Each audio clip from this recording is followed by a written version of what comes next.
Olá, bem-vindo ao canal da Clínica Factum. Lembrando a todos que estamos em todas as mídias e também no modo Spotify. Hoje faremos uma entrevista de extrema importância sobre doenças cardiovasculares. É uma doença muito comum, com alto índice de mortalidade e morbidade e que tem que ser esclarecido diversos pontos sobre esse assunto para que a população, de uma maneira geral, tenha informação de saber fazer um diagnóstico do que está acontecendo com ela e quais as medidas que devem ser feitas e quais os tratamentos que ocorrem para que haja menos complicações. Para isso nós chamamos uma pessoa que eu estimo muito, é um amigo pessoal, que é o professor do Dr. José Armando Mangione. Ele é livre docente da USP, ele foi ex-presidente da Sociedade Latino-Americana Intervencionista e brasileiro. Ele é hoje o chefe na Beneficência Portuguesa da Cardiologia Intervencionista e também trabalha no Hospital Alemão Oswaldo Cruz. É um dos médicos com maior habilidade que eu conheço em termos de medicina intervencionista. É uma pessoa que faz a diferença na sua área.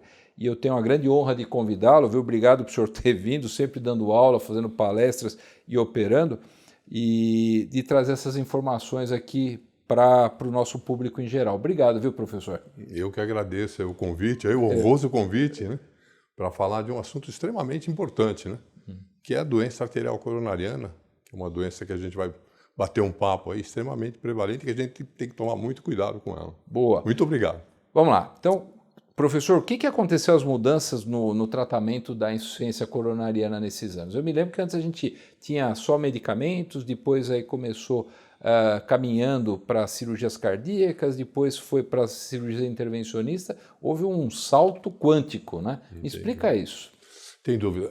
Realmente houve uma evolução muito importante no tratamento da insuficiência coronariana. É bom a gente salientar que essa evolução ocorreu muito também com o tratamento medicamentoso. Hoje nós temos medicamentos que podem controlar muito bem o quadro de insuficiência coronariana, que principalmente é a dor no peito, é a angina que o paciente sente, né? Então isso pode ser muito bem controlado hoje através dos medicamentos. E outra coisa muito importante é falar que a doença arterial coronariana ela é decorrente da obstrução da artéria coronária. É aquela artéria que irriga de sangue a musculatura do coração. O que acontece nessa artéria? Nós temos uma placa de gordura, uma placa de aterosclerose, que impede o fluxo normal para a artéria coronariana. Então, o que precisa desses pacientes? Controlar muito bem os seus lípides, principalmente o colesterol. E hoje nós temos medicamentos que controlam isso de uma maneira muito precisa, de uma maneira muito importante, diminuindo muito os níveis de colesterol do paciente, principalmente aquele colesterol ruim, que é o chamado LDL colesterol. Então, isso foi um avanço extremamente importante, esse controle rígido do colesterol. Além disso, da parte medicamentosa, essa parte intervencionista que você salientou, dos stents coronários. Eles chegaram realmente, foi uma revolução no tratamento da insuficiência coronariana, proporcionando um tratamento menos invasivo comparado ao tratamento cirúrgico. Hoje, além dos stents que estão muito evoluídos, nós temos também alguns dispositivos extremamente refinados que nos ajudam no controle, na otimização dos stents, que é o ultrassom intracoronário. E, por incrível que pareça, hoje a gente faz uma tomografia intracoronariana, com um fiozinho que a gente põe na artéria, muito fino, muito flexível. A gente faz esse ultrassom ou faz essa tomografia, que nos dá medidas muito importantes com relação ao tamanho da artéria, o tamanho da lesão, o diâmetro, para a gente colocar o dispositivo mais preciso para tratamento de uma determinada lesão. Então foi uma evolução realmente muito importante. Os métodos de imagem que teve nesses últimos anos. Foi fantástico, né? Então, em vez de abrir o peito do paciente, você fazer algo minimamente invasivo, Não tenha dúvida, é a diferença da água para o vinho em termos de mortalidade. Tenha dúvida. Professor, só me fala uma coisa. Então, nós temos, essas são as mudanças, né? Aumentou os números de casos de insuficiência coronariana ou não aumentou? E fala um pouquinho os sintomas que a pessoa tem e o que é uma angina, o que é um infarto, só dá uma pincelada para nós. Bom, com relação aos casos de insuficiência coronariana, de doença arterial coronariana, é bom lembrar que ela faz parte das doenças cardiovasculares, que é a principal causa de morte no mundo. né, a doença cardiovascular. E dentre as doenças cardiovasculares, a que maior mortalidade é a doença arterial coronariana. Então, nós temos que tomar muito cuidado com ela. Os números, em termos absolutos, ele aumentou. Por que ele aumentou? Porque a população está vivendo mais, está mais longeva e também aumentou a população. Então, ele aumentou os números. Mas, relativamente, nós tivemos, graças a Deus, uma diminuição graças ao tratamento que nós citamos, ao tratamento medicamentoso, que é muito importante, ao tratamento percutâneo, intervencionista e também à cirurgia. Então, relativamente ao número de habitantes, ela diminuiu. Tem uma publicação recente do DataSUS que, na década de 90, nós tínhamos praticamente 600 mortes por cada 100 mil habitantes. Hoje isso caiu para a volta de 470, mais ou menos, para cada 100 mil habitantes ano. Então nós tivemos uma redução. Mas o número absoluto ele cresceu. Porque, graças a Deus, graças a esse desenvolvimento da medicina como um todo, a população vive mais. Por profilaxia. Então, eu acompanho, eu controlo a pressão, abaixo, com certeza. Diminuo o peso, faço atividade física. Trata corretamente, ou com stent, ou com cirurgia, e a população acaba vivendo mais. Professor, eu vou fazer uma pergunta, porque assim, cada vez diminui as metas do LDL, que às vezes eu acho que até é quase que missão impossível, rígido. Não é nem é coisa de filme, né? E aí me fala uma coisa, esse LDL, para uma pessoa normal, qual que seria o valor? E para quem colocou stent ou que tem uma angina, o que o senhor me conta? Um valor normal para uma pessoa que não tem doença arterial coronariana, um valor normal seria abaixo de 100 miligramas por decilitro. Boa. Mas quando você tem uma doença documentada, já arterial coronariana, as diretrizes preconizam abaixo de 70. Quando essa doença é uma doença importante e outros fatores de risco também estão envolvidos, eles preconizam esses valores. Às vezes você fala até impossível de alcançar algo em torno de 50 miligramas por decilitro. Então, é um controle muito rígido. Mas, eu volto a dizer, nós temos medicamentos hoje altamente potentes que podem nos proporcionar essa diminuição. Então, nós podemos chegar abaixo de 70, próximo a 50, com esses medicamentos potentes. É lógico que o paciente tem que ajudar, fazer dieta, atividade física e assim por diante. E, professor, chegou lá uma pessoa, então a gente tinha falado dos sintomas. Então, o sintoma o que é? É dor no peito, que irradia para o pescoço, vai para o braço, suor frio. Me explica um pouquinho melhor. A manifestação mais frequente da doença arterial coronariana, da insuficiência coronária, é a angina de peito. É a dor no peito. Essa é a manifestação mais frequente. E a angina clássica, realmente, que o paciente deve tomar muito cuidado, atenção com isso, é a dor desencadeada por algum esforço físico. Isso que é importante. Então, o paciente está parado, começa a caminhar, fazer uma caminhada, vem uma opressão, uma dor precordial. Então, esse é o sintoma que tem que ligar um alarme no paciente e realmente conscientizar que a probabilidade de ele ter um problema coronariano é grande. Então, a angina é desencadeada pelo esforço. Mas, nem sempre a gente tem esse quadro clínico típico. Às vezes, pode ser uma falta de ar, um cansaço exagerado ao fazer as suas atividades. Então, com isso também ele deve tomar o cuidado. Mas o sintoma mais frequente, mais prevalente, típico da insuficiência coronariana é a angina de peito realmente. E é desencadeada pelo esforço. Aí, professor, esse paciente chegou num pronto-socorro e falou, olha, estou com dor, o senhor encaminhou para um PS para poder fazer a investigação. E o que eu faço? Tratamento clínico, cirúrgico ou cateterismo? Como é que o senhor indica? Bom, se ele vai para o pronto-socorro, se ele vai dar entrada no hospital, é que ele realmente teve um quadro importante, né? Então ele tem que fazer os exames básicos, que é o eletrocardiograma, dosar as enzimas cardíacas para ver se estão alteradas. Sanguíneos, né? As enzimas são importantes, CKMB, troponina, para ver se tem alguma alteração de necrose do músculo cardíaco. E nós temos dois caminhos. Quando o clínico observa que é um quadro muito típico da insuficiência coronariana, essa angina desencadeada por esforço, às vezes o paciente tem esse antecedente familiar muito forte, você já pode ir direto para o cateterismo cardíaco. Se é um quadro que ainda não está totalmente elucidado se é ou não, a tomografia de coronária é um exame muito bom, porque ela tem um valor preditivo negativo altíssimo, quase próximo a 100%. Isso ela afasta o problema se o paciente não tiver o problema. Então, se você fala, não, pode ser que não seja, uma tomografia seria também bem indicada. E temos outros exames também, como a cintilografia do miocárdio, que é um mapeamento que se faz com radioisótopo para ver se está faltando alguma área de suprimento sanguíneo, uma isquemia no músculo cardíaco. E temos também um teste ergométrico, que também tem seu valor no diagnóstico da insuficiência coronária. Aí, tudo bem. Aí, se eu falar assim, não, isso aqui é uma angina crônica, eu vou tratar clinicamente, isso aqui é uma angina aguda, que tem alto risco de ter um infarto. Aí, o que o senhor faz? Aí, qual que é a indicação? É stent? Faço cateterismo? Quando é que eu faço cateterismo? O cateterismo, nesses casos mais... Ou o caso já claro, nítido, que o paciente clinicamente é um forte indício que ele tem a doença arterial coronariana, ou que os exames subsidiários mostrem que tem isquemia. Aí vai para o cateterismo. Aí tem que ir para o cateterismo. O cateterismo ainda é o padrão ouro para diagnóstico da insuficiência coronária, da obstrução na artéria coronária. Ainda é o ouro. Então, tem que caminhar para isso.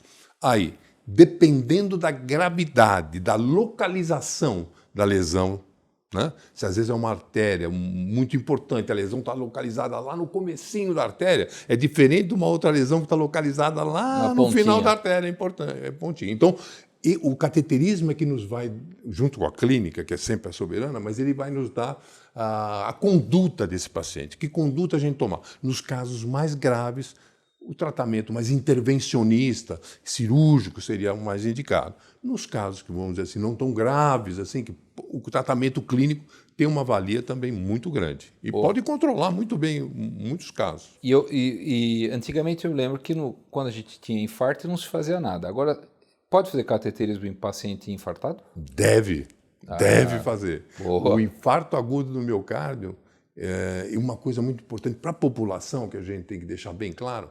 Dor no peito, sentiu dor no peito, com irradiação para o braço esquerdo, às vezes vem para a mandíbula, às vezes é uma dor não tão mais atípica, que a gente chama uma dor epigástrica, mas tem uma dor que está se prolongando, que é uma dor que não passa, tal. Vá ao pronto-socorro, procure atendimento médico, não deixe de ir. Porque quanto mais cedo você chegar ao pronto-socorro, mais cedo você chegar ao atendimento médico, melhor a sua recuperação. E menos sequelas. Menos sequelas. Então, no caso de um paciente com infarto, que você me perguntou, o cateterismo cardíaco é o exame que tem que ser feito. E o mais precocemente possível.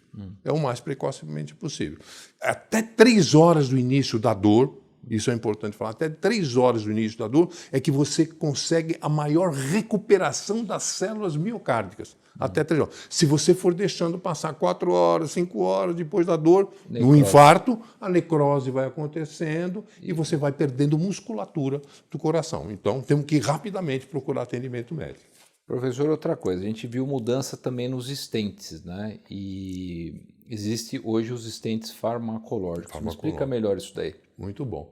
Os stents são uns dispositivos metálicos, hoje principalmente cromo e cobalto, ou platino cromo, são estruturas hoje muito fininhas, muito delgadas.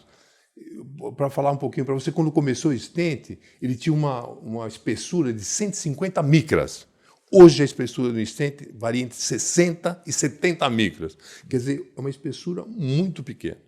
E só para a gente salientar, que a gente às vezes tem que falar coisa da medicina brasileira. O primeiro stent no mundo foi colocado aqui no Brasil, em 1986, pelo Dr. Eduardo Souza, no Instituto Dante Pazanese. Foi o primeiro stent. Mas desde esse primeiro stent houve uma evolução assim, nos stents muito importantes. Antigamente, no começo, era só o stent metálico, a gente chamava. Só que o que acontecia? 30% a 40% formava uma cicatrização dentro dos stents que voltava a obstruir novamente a coronária. Aí se idealizou o stent farmacológico, que tem um medicamento que impede essa cicatrização exacerbada, que vai reobstruir a coronária. Então, hoje, com os stents farmacológicos, a reobstrução da coronária, que era 30% a 40%, hoje caiu para 5%. Não é mais que 10%. Não é mais que 10%. Então, foi um avanço muito grande. Outra coisa, eu sei que o senhor gosta de o acesso do braço. E tem gente que gosta de acesso na virilha. O que é melhor? Isso é coisa de congresso. Hein? Muito boa pergunta, muito boa pergunta. Olha, os estudos mostram claramente que essa via do braço, hoje a via radial, é feito por uma punção aqui da artéria do braço, da artéria radial. Ela diminui sangramento e praticamente não existe complicação vascular aqui. Na perna existem as complicações vasculares e, às vezes, elas podem ser complicações vasculares graves, que necessitam acesso cirúrgico para reconstituir a artéria e tudo. Então, é importantíssimo. Na insuficiência coronariana crônica, aquele paciente que não está infartando, que tem a dor, tudo, mas não é infarto. Os estudos mostram que é melhor a via radial, porque ela diminui complicação vascular. No infarto agudo do miocárdio, existem meta-análises, estudos e meta-análises, quer dizer, é muito forte a consistência, que a via radial diminui mortalidade. Mortalidade. Então, sempre que possível, fazer o cateterismo hoje pela via radial. E é mais fácil o acesso, né? É mais fácil. E a recuperação é mais rápida. O paciente não precisa ficar com a perna esticada, imobilizada. Sai do hospital deambulando, sai do hospital porque andando. sai com um curativinho no braço. Fácil. E aí o senhor já falou de uma das complicações da femoral. E tem complicação no ato do cateterismo? Tem, lógico, tem. Como tudo na cirurgia, como tudo tem. Mas melhorou demais, melhorou muito as complicações com todos esses avanços tecnológicos. Os catéteres hoje são muito flexíveis, os estentes, os fios guias que nós colocamos. Então as complicações, hoje a gente falar em mortalidade na sala de hemodinâmica, ela é baixíssima.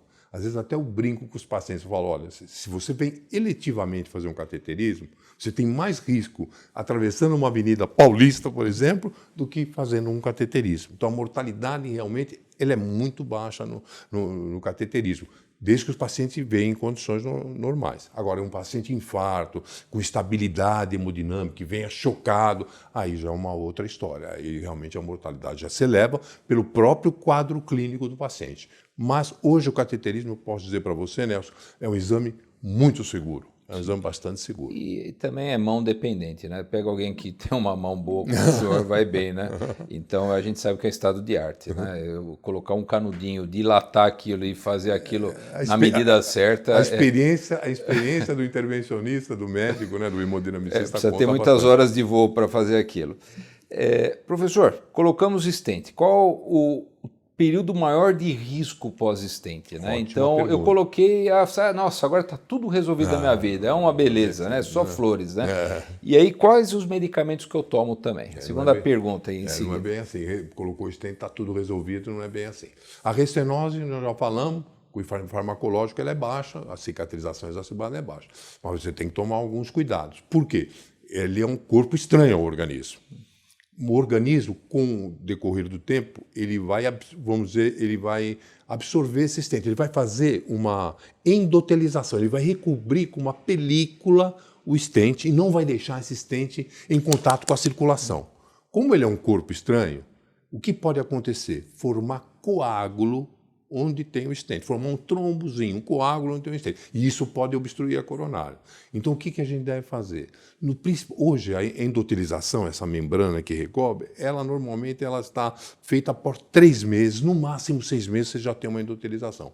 Esse período é muito importante fazer uso de 2 medicações, a aspirina e, nos casos crônicos, o clopidogrel, que são antiagregantes plaquetários. Eles impedem que o trombo seja formado. Numa linguagem mais leiga, eles deixam o sangue, vamos dizer assim, menos viscoso, mais fluido, para impedir que o trombo se forme no stent coronário, que é uma complicação que pode ocorrer se o paciente não tomar corretamente essa medicação. Então, eu diria para você, esses 3 primeiros meses são muito importantes, tá? Medicação rígida. E não que não tenha que medicar depois, mas nesses 3 primeiros meses, esses 2 medicamentos, eles têm que ser dados. As diretrizes falam que, quando o paciente infarta, nós devemos ficar 12 meses com essa dupla agregação plaquetária. Na crônica, quando não há infarto, só aquela angina, 6 meses seriam o suficiente para ficar com essas 2 medicações. E depois, clopidogrel ou aspirina? Mantém com 1. As diretrizes recomendam a aspirina. Só que agora está aparecendo alguns trabalhos mostrando que às vezes é melhor você deixar o clopidogrel do que a aspirina, porque a aspirina ela pode causar irritação gástrica, sangramento, problema da gastrite, alguns pacientes. Eu, então, como cirurgião, eu prefiro o clopidogrel do que pacientes com aspirina, né? Sem dúvida, porque ela pode ocasionar essa irritação gástrica. Mas ainda as diretrizes recomendam que depois suspenda o clopidogrel e continue com a aspirina. Mas eu acho que talvez, num futuro, aí a gente tenha alguma mudança com relação a isso. Mostrar que o clopidogrel é tão eficiente como a aspirina e talvez até produza menos efeito colateral com relação ao sangramento que a aspirina.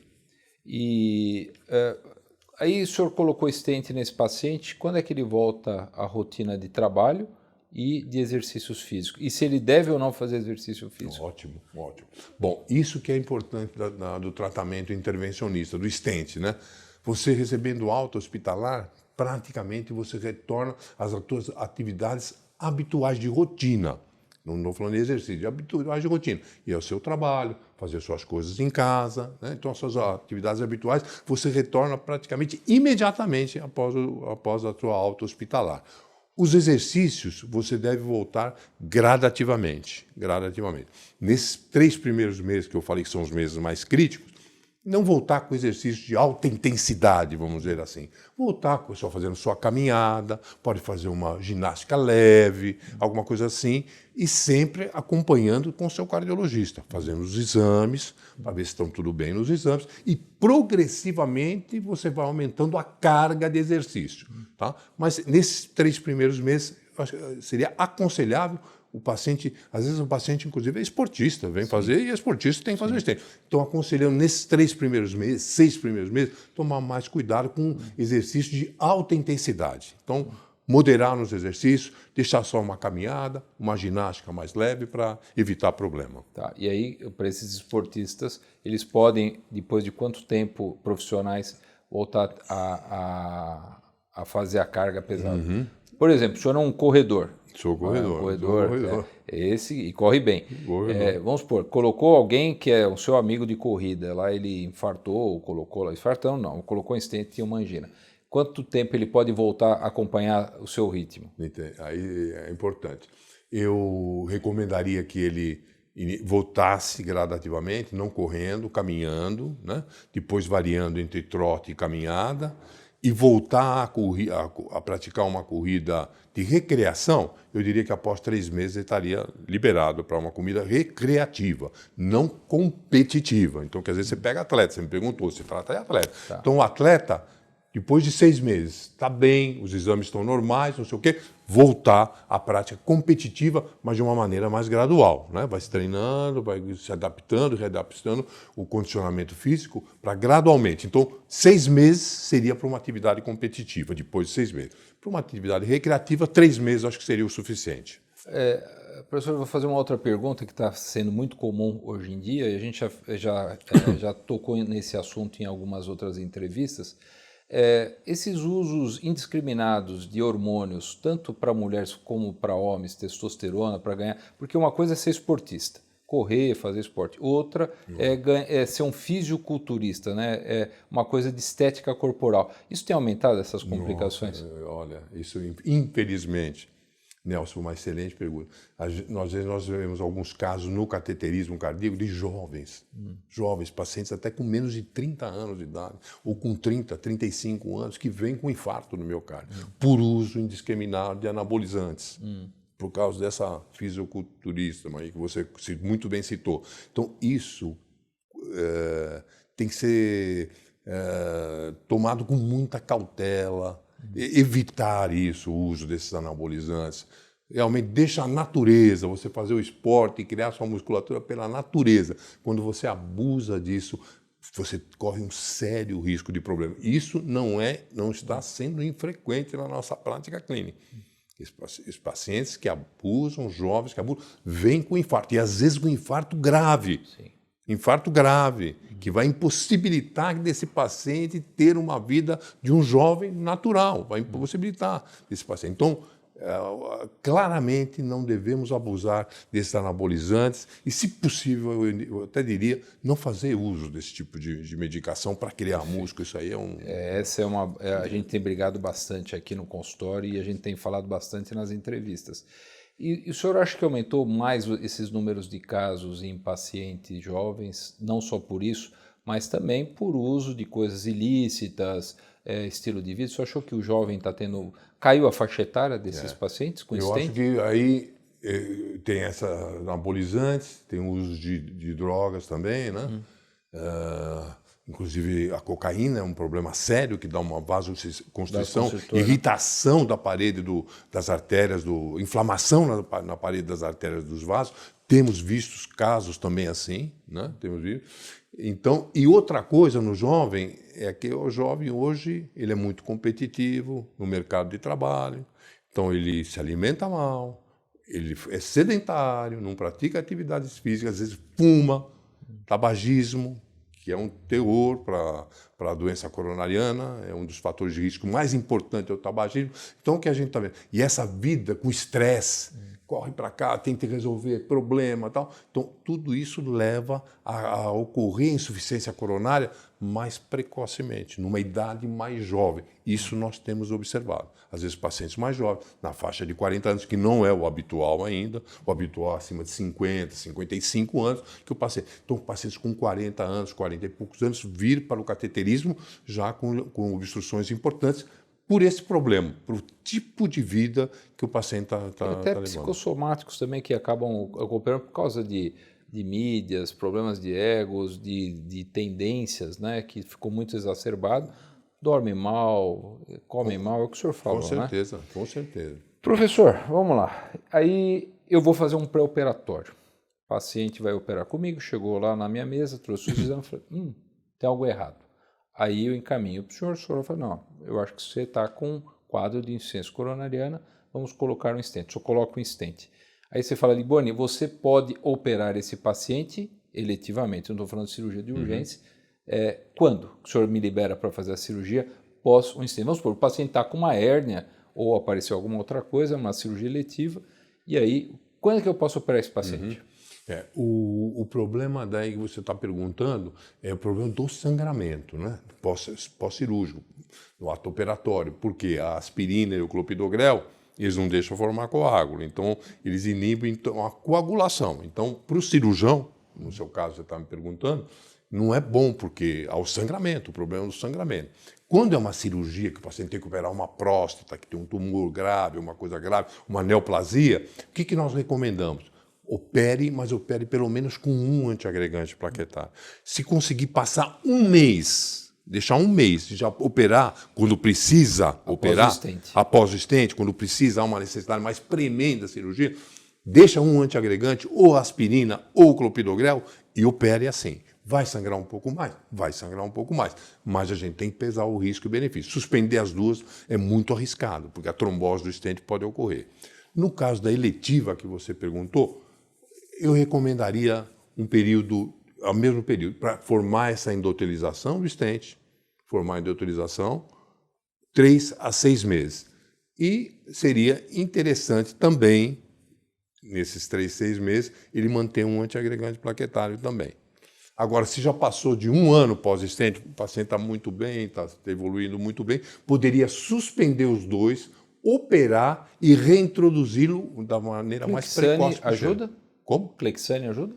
O Clexane ajuda naquele perioperatório, pós-operatório. Para não usar aspirina e clopidogrel, poderia suspender antes e depois... Ajuda, o Clexane ajuda, seria uma medicação. Eu gosto mais de sangrar menos. Né? Sangrar menos o Clexane. Sim. Quer dizer, suspende 12 horas antes, 24 horas antes, opera e reintroduz logo após. E aí, depois de 1 dia, 2 dias da cirurgia, dependendo também do porte da cirurgia, você reintroduziu os antiagregantes. Bom, eu acho que nós já abordamos bastante coisa, professor. Alguma dica que o senhor queira dar? Porque nós já falamos de jovem, cuidado com hormônios, cuidado com modismos, cuidado com orientações de youtubers, né? Para definições. Hoje o Google virou um grande professor e perigoso, né? Nem sempre é uma coisa importante. Alguma orientação mais que o senhor queira dar para a população em relação a isso? Eu diria o seguinte, depois dos 35 anos, é o momento da pessoa procurar um médico, um clínico, um cardiologista, quando falamos da parte cardiológica, para fazer sempre um check-up, né? Quando tem um antecedente familiar de doença coronariana, né? De infarto, de uma angina, de uma cirurgia, já colocou estente, tem casos na família. Esse controle, depois dos 35 anos, a gente preconiza que anual. Quando o paciente não tem histórico, pode-se fazer depois de cada 3 anos, cada 5 anos. Mas quando tem um antecedente familiar forte, que esse controle seja feito anualmente. E nós temos que nos preocupar com a nossa qualidade de vida, né? Ter uma boa alimentação saudável, né? Evitar realmente as gorduras saturadas, comer bastante verdura, fibras, né? Proteínas.